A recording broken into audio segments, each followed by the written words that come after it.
Hello and welcome to the programme which looks at the Holy Land. I am Paul Calvert.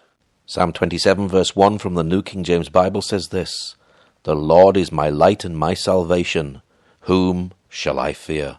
The Lord is the strength of my life. Of whom shall I be afraid?" I'm with Arie Itamar. Now, you escaped during the Second World War, coming on the Exodus ship. Israel is currently at war since October the 7th. What have you been doing during this wartime in Israel regarding telling the story of Exodus, and particularly of those from North Africa who were on the ship? The story of North Africa is connected directly to the last happenings, because this was first a story of brotherhood, of friendship between two groups which has no common language. The North African young people from the Scouts have been called to Exodus to be part of the crew, because the commanders, they need people which will conduct the daily life on the Exodus. There were 4,500 people, very crowded. And so there is an everyday life. There was nobody to do it. So the Haganah in Europe called two groups of North African young people which were training in two places in France, preparing themselves to go to Israel. They study agriculture and Hebrew. So all their education was stopped, and they have been taken on the Exodus to deal with us, Holocaust survivor, our daily life. Although there was no language which we know in common, but in a very short time there became a friendship, a brotherhood, and such beautiful relationship that, and those people give us courage in very difficult points in the struggle against the British Navy or the detention camp in Germany. They were very strong spiritually, and they give us a very good example. And therefore, I was looking after one of them was hidden in our family after the battle, and I was looking for him 70 years. When I managed to find him, this was the beginning of the project from Casablanca to Hamburg, because I gathered all the children, the second generation of the North African. And I told them, look, your parents have done a wonderful job on the Exodus. Also after, when they come to Israel, they were fighting on the road on Jerusalem. They have done such a beautiful thing, but there is no documentation about what they have done. So we shall do a project which is called From Casablanca, famous city of North Africa, to Hamburg, in which there were the detention camps. And we show stories and a movie and second generation in me, first generation. And this is a show which is going 4 years, and more than 4,000 people have seen this show, including soldiers, including school children, including Rosie and her family preparing the bridge.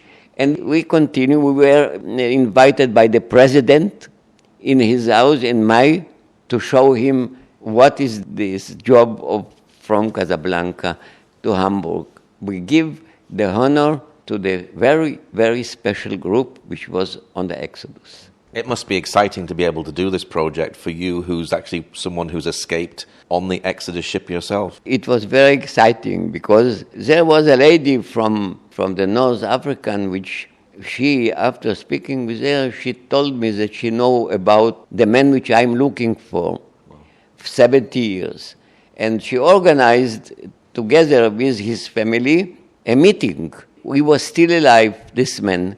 He died before 1 year, but when I met him first time, he was still alive.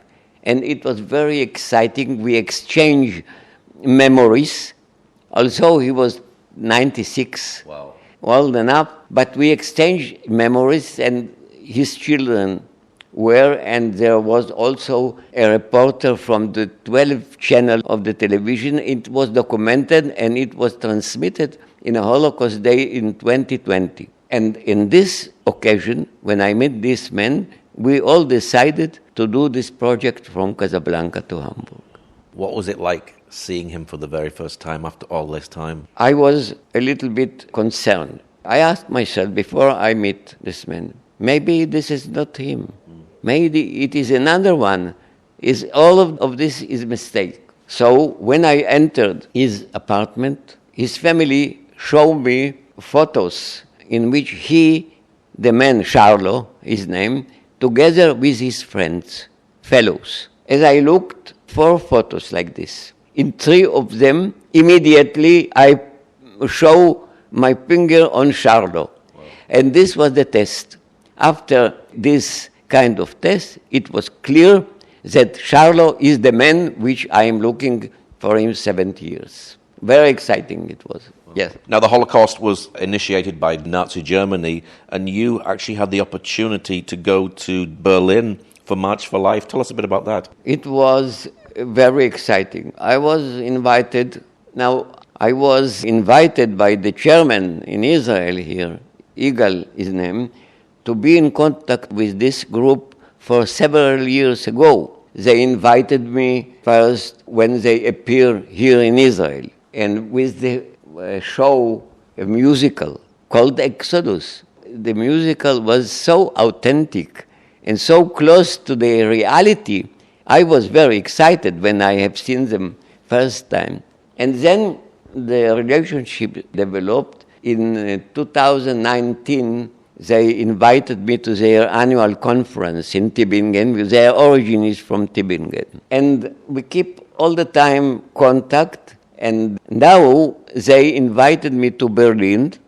They made a conference. I was never in Berlin. They asked me to say something for the audience. And we were marching through the streets, which I have seen their names, Unter den Linden. I have read all the history books about what happened, about Hitler and his headquarters in Berlin, and so it was very, very exciting, especially the gate, the Brandenburg Gate, and the speakers, there were Holocaust survivors, ambassador of Azerbaijan, and people from the March of Life, and all are devoted to the fight against antisemitism. And I think that it's very courageous people. We are proud in our families.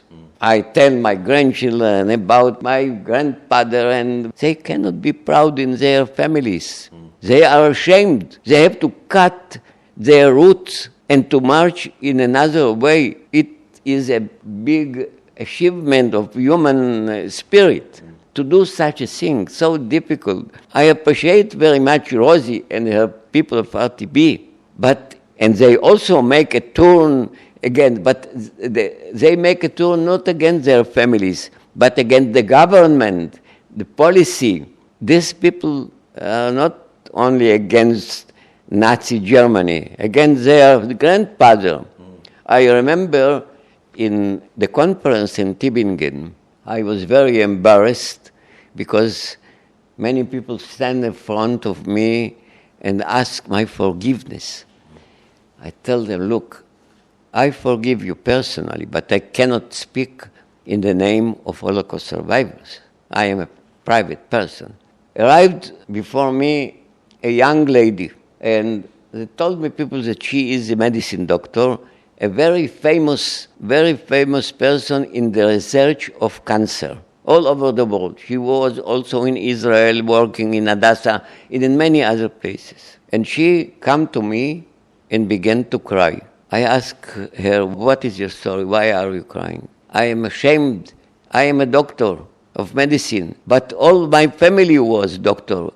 My grandfather was also a doctor of medicine, but he made experiments on human beings. I cannot live with this. So I told her, look, you are not responsible for the deeds of your grandfather. And the way you find to do your life by research of cancer, to give your grandfather give death to people, but you are giving lives. It is your achievement. It is the way you show yourself that you are disconnected completely from the heritage of the dead things which happened in the war. This is what I told her. And that would bring a lot of comfort to her as well, wouldn't it? Yeah, it was painful to hear. Yeah. She was crying, but I understand exactly.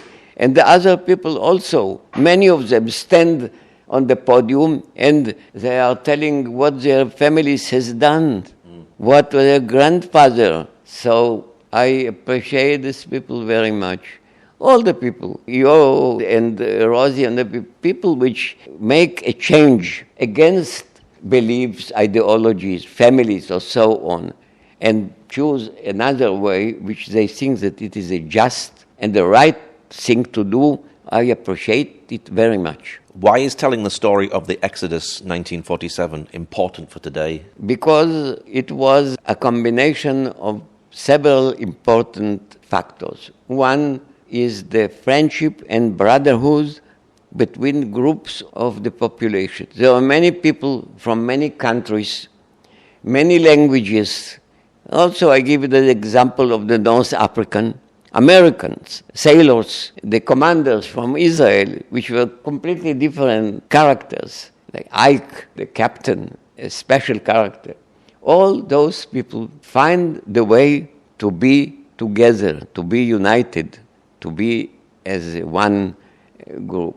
This is one, the brotherhood. And the other factor is the standing in difficult situations. A very difficult situation, but we need the courage to stand and to believe and to be optimistic, to believe that the end will be with us, that we shall survive, we shall overcome, and the message of to survive and to overcome is very critical now after what happened in the 7th of October and later. I am speaking from time to time with my grandchildren about this. I tell them, and they ask me, have you experienced such a difficult? I tell them that every time has different difficulties.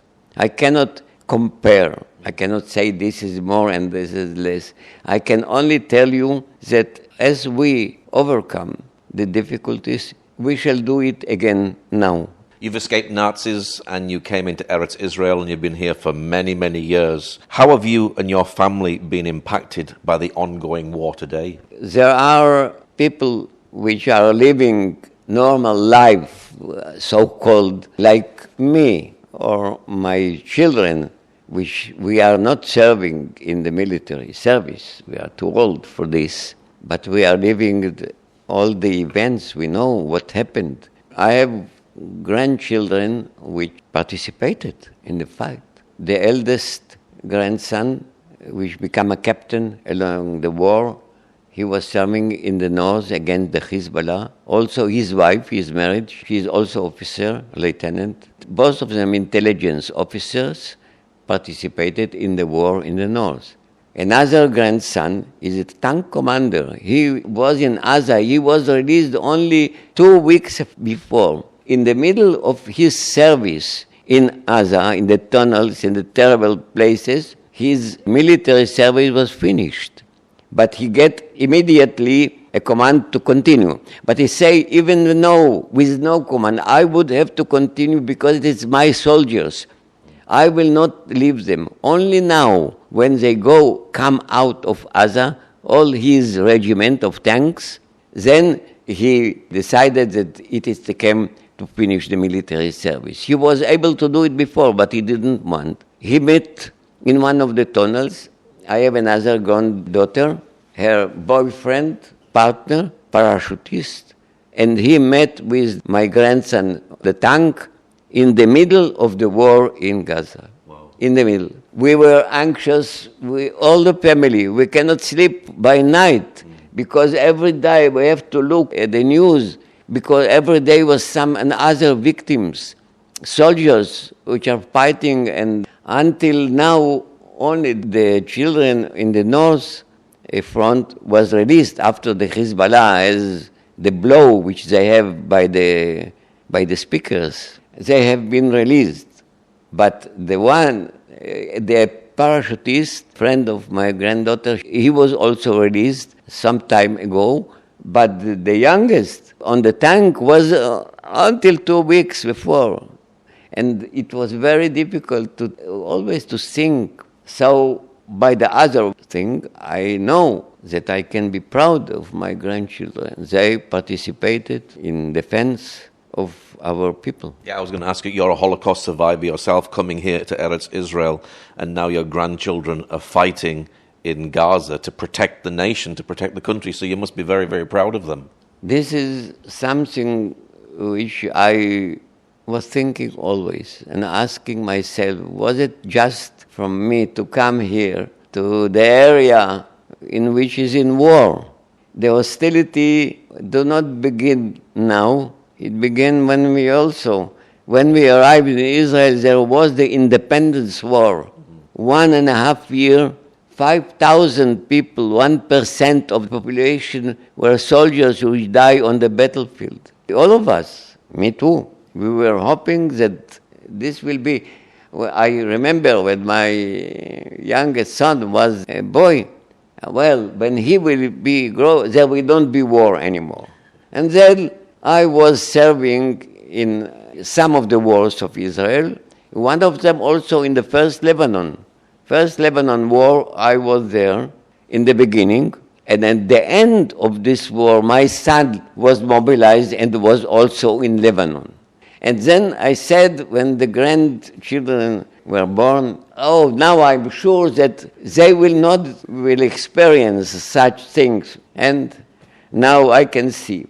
So this is the question. Was it worse? I say I do not come into internal political problems, because this question is also asked in the connotation of the differences, political differences in Israel.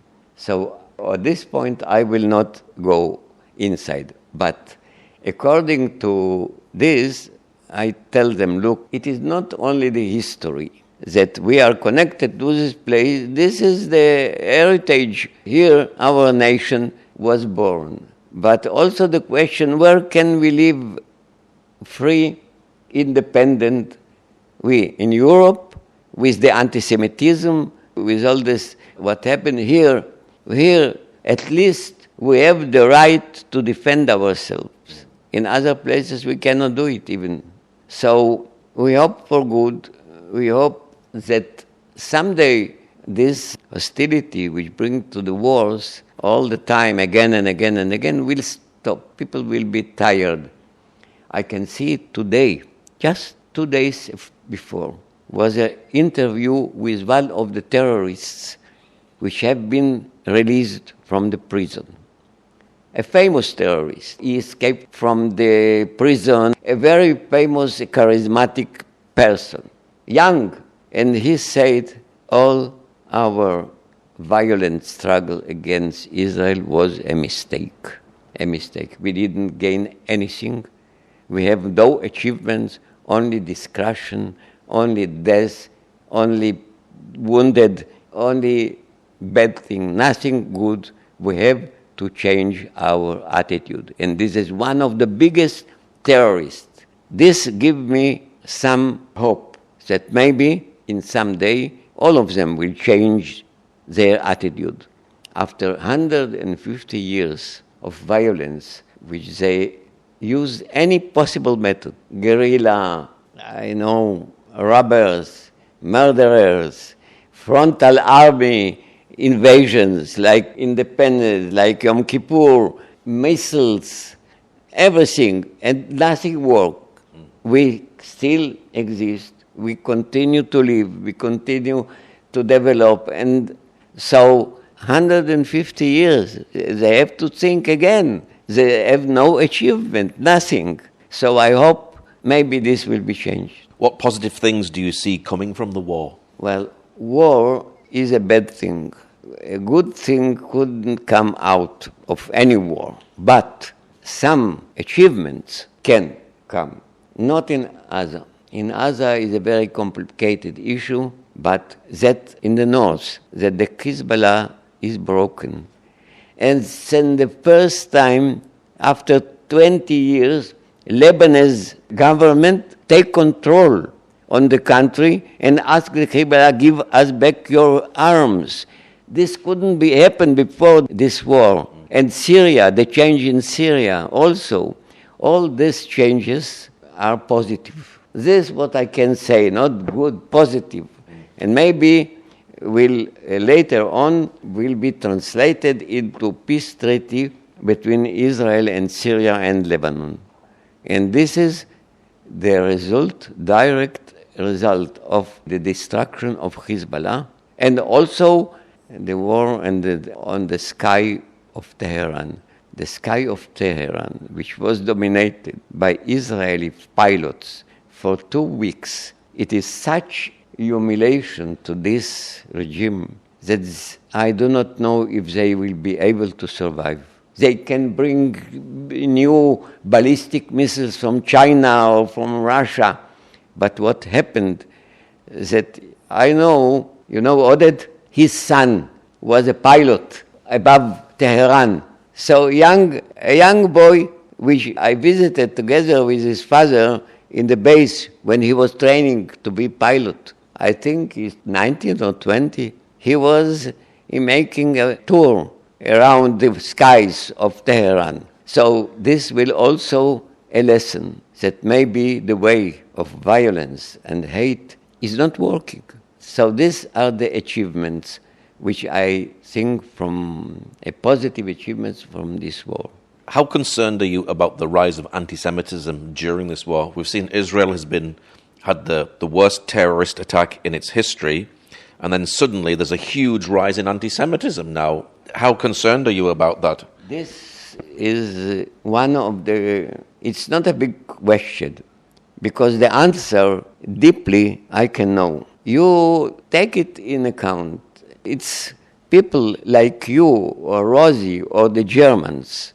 You are not the majority of the people, because 2,000 years of anti-Semitic education, how can it be eliminated just like this? One of our historians, which is Holocaust survivor and is dealing with Holocaust, Elie Wiesel, his name, very famous man, he says something very clever. He said, the European people will never forgive us the Holocaust. So what does it mean? We are the victims because many collaborators were in Europe, in all the countries, in Belgium, in Holland, in France, of course, many. And, I don't say all. There were some people which helped Jews, which risked their life, and they were recognized by Yad Vashem and so on. But many, many others were collaborators. And so people which know history, they see the wars here, and you are like me. Don't preach us morality. You are like the Nazis. It doesn't matter, truth or lie or manipulation, nothing. Just to feel, people want to feel themselves that they are not blamed. So we blame all the collaborators in the Holocaust. No, you are not better. You are also like the Nazis. This is the expression which so deeply it is, the anti-Semitism is like a roots of a volcano. I am a geologist. I know that the volcano is not every day exploding, but the lava is working, and someday it comes out. And it comes out not just now on the 7th of October. It comes out even many years ago. I remember I was in Australia in a sabbatical in 2006 when there was the Second Lebanon War. The Australian television, there was some bombing of Beirut in which a young boy was wounded and he has bandage. The Australian television showed this photo of this child 2 weeks, every day. I said, there were no other events. There were no Israeli citizens who had been from the missiles from Hezbollah. No, every day. This is anti-Semitism. And later on, began the clashes with Gaza. Every 2 years, Al-Aqsa is in danger. Some expression, idiotic, which never happen. Somebody come to near the mosque and say some prayers for his God. So what is this bad? This is the danger and this is the excuse.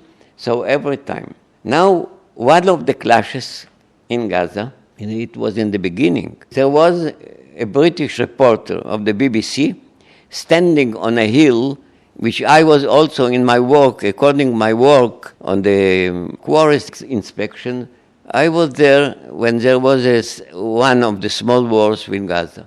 And there was a British reporter of the BBC.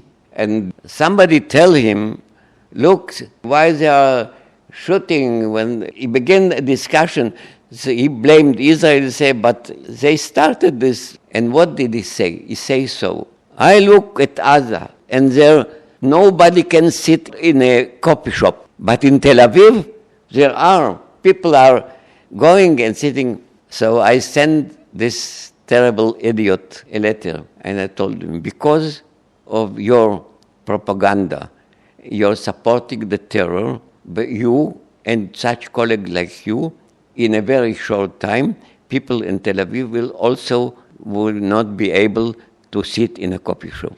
And this, after 2 years, they extended the range of their missiles and they hit Tel Aviv also. I say this is a direct result of the European media or the propaganda, because they are giving photos of wounded people, wounded children.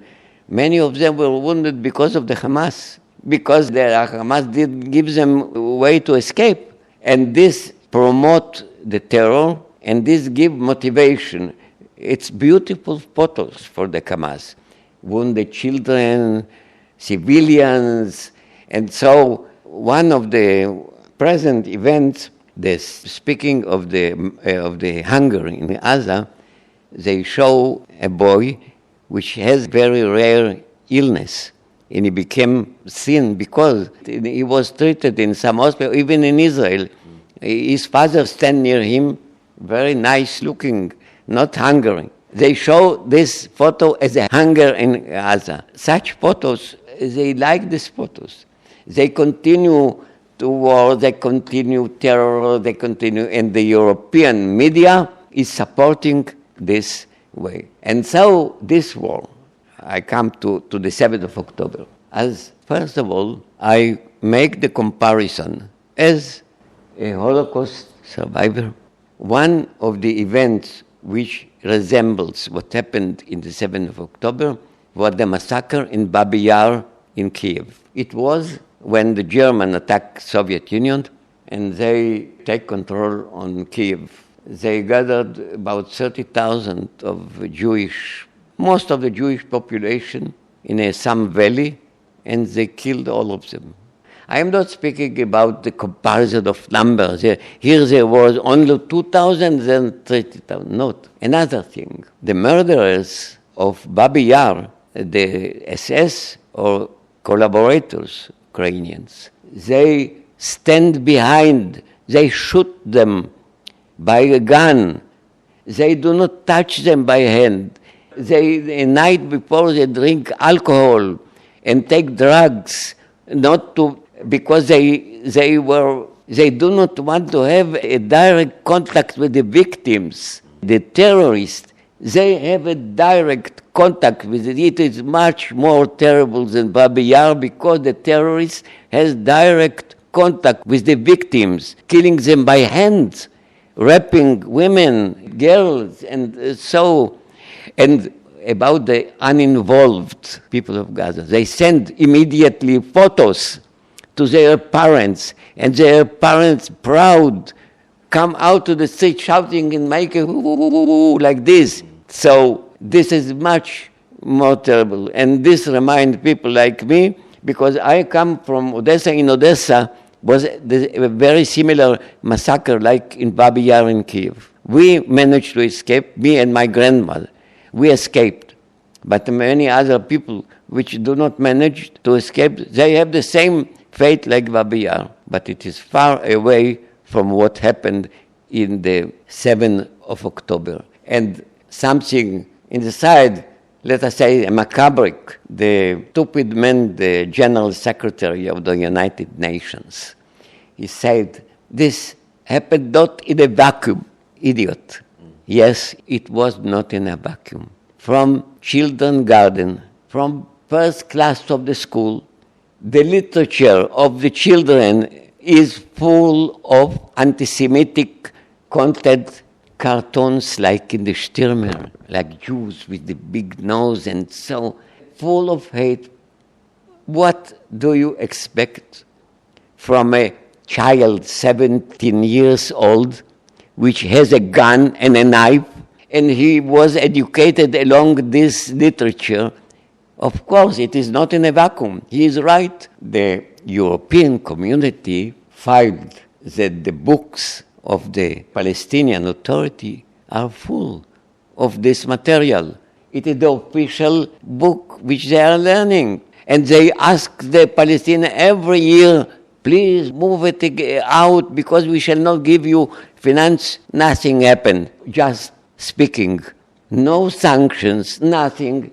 The Palestinians refuse. No, we shall not take it out from our books. If you will not give us financiation, we shall have it from China or from other. Of course, this is not in a vacuum.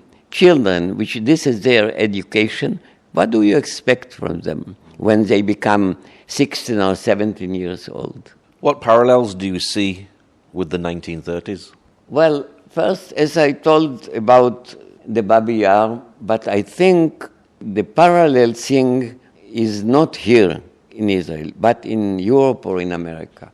The anti-Semitic terrible wave is very similar to what happened. And unfortunately, we didn't learn from the past. And the reaction of Jewish community and Israel against this wave is very poor, let us say so.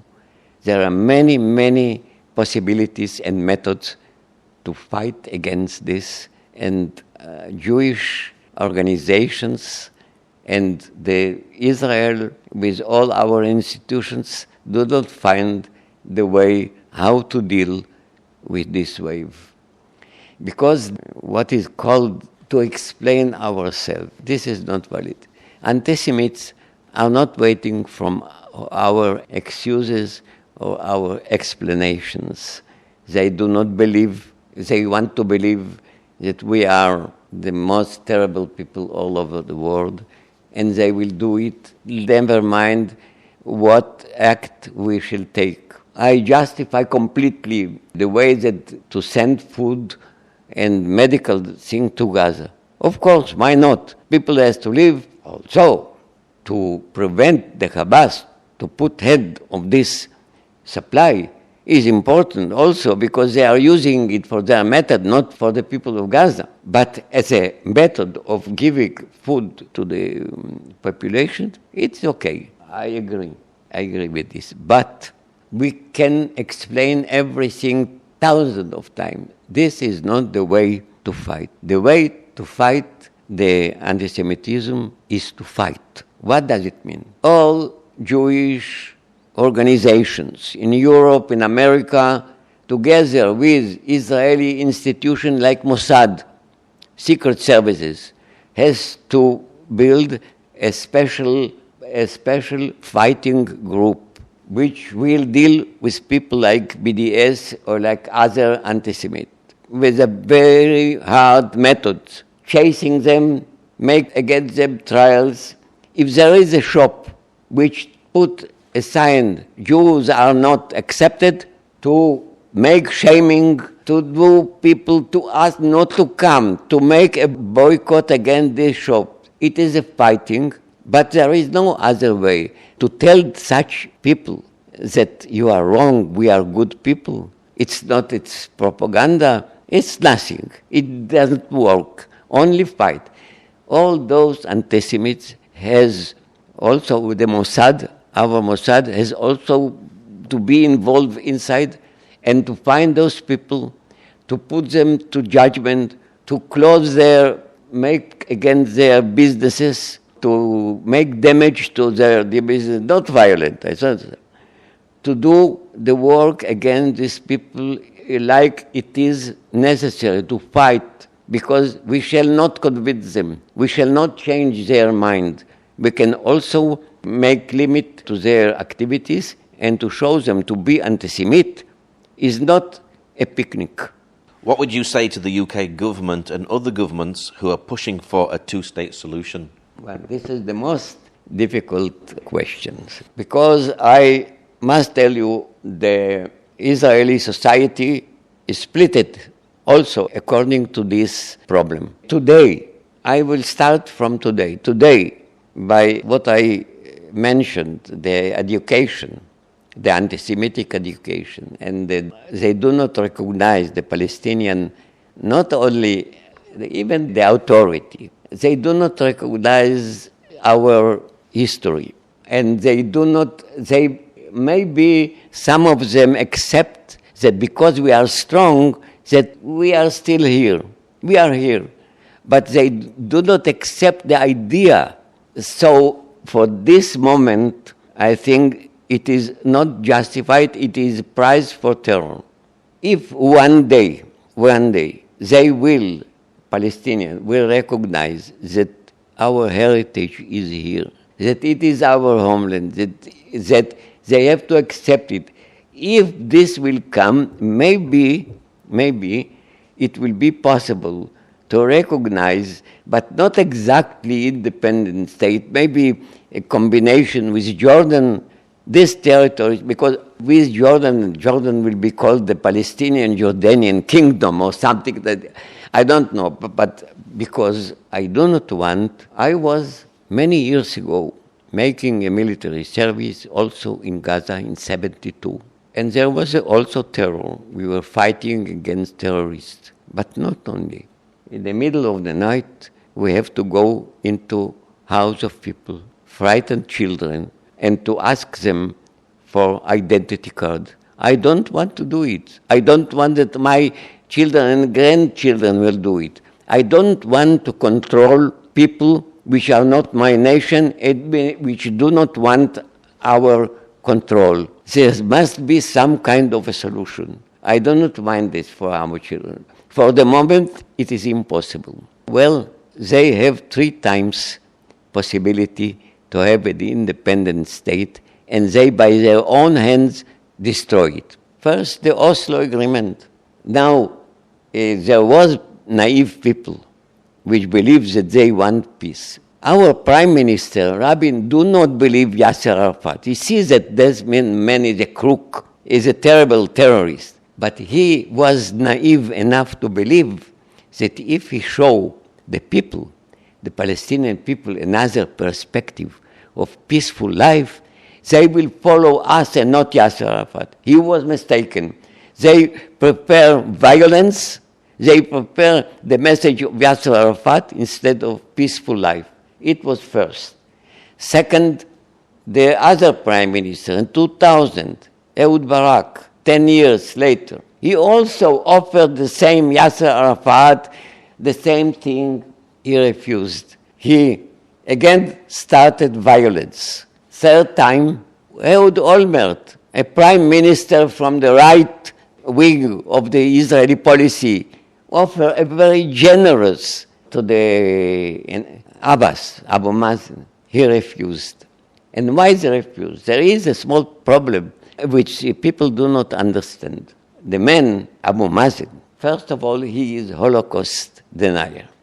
His PhD, he is done at the University of the Soviet University of Moscow in 1988, 1 year before the collapse of the Soviet Union. Moscow University history is just a place of producing artificial history.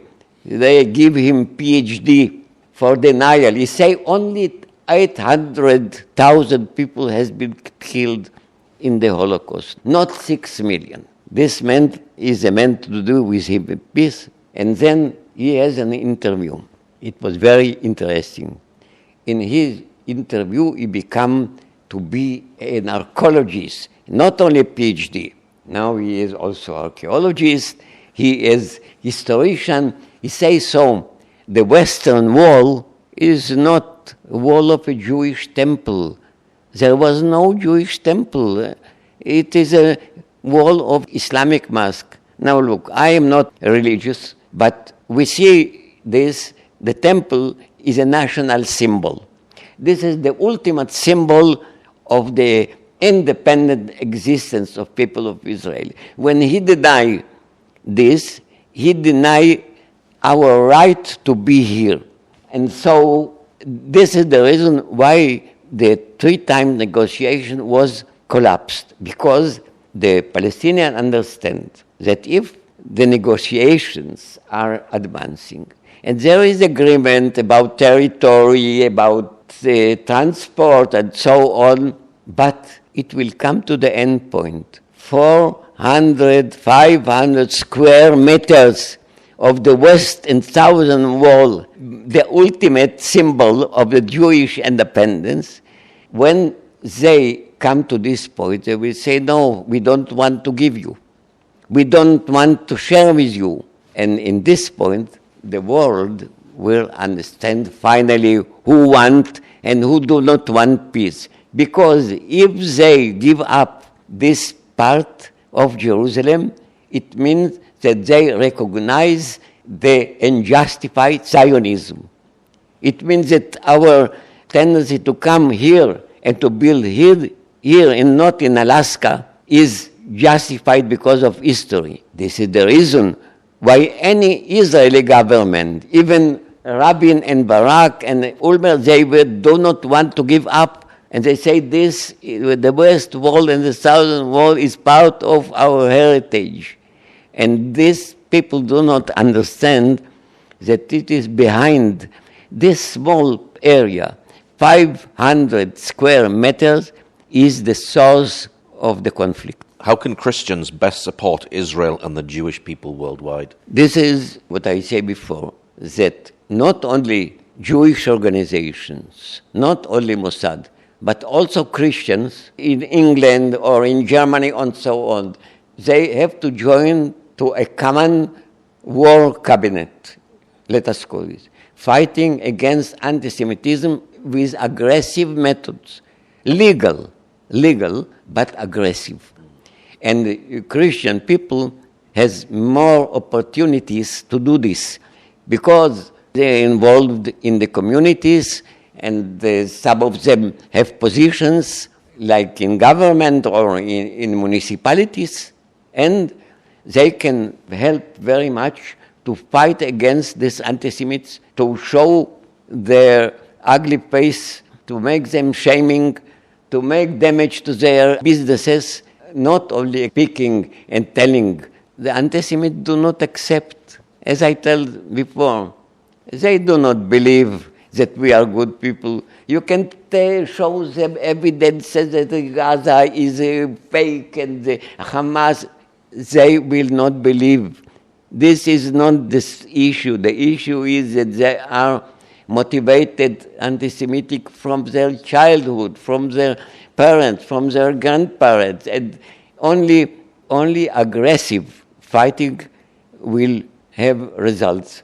So that those people will be careful. Not that a Jewish boy cannot come out in Paris with his religious. He is afraid. This can be changed. It can be changed so that the antisemites, they will be afraid. This is the Christian people which support us can contribute. Well, Arie Itamar, thank you very much for sharing today. Thank you also. I hope that something will happen for good. Thank you for joining us today. Pray that God will move by his mighty power in the Holy Land and bring his peace.